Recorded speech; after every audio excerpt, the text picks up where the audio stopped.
V pozícii Čirčir sa obzrel, kde sú súperi, a potom je tam ďalší Etiópčan na trati, aj Merhavi Kese, Denis Kimkeno Čirčir. Teraz je traťový rekord, nevadí, ale v každom prípade jubilejný ročník medzinárodného narodeninového jubilejného stého medzinárodného maratónu mieru.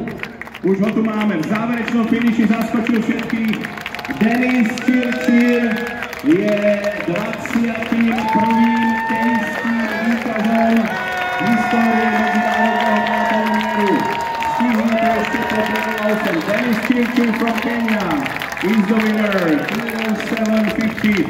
A na druhom mieste veľmi zaslúžene dobehol Tola a na tretej pozícii Merhavi Kese z Eritreji, tiež za 2:08.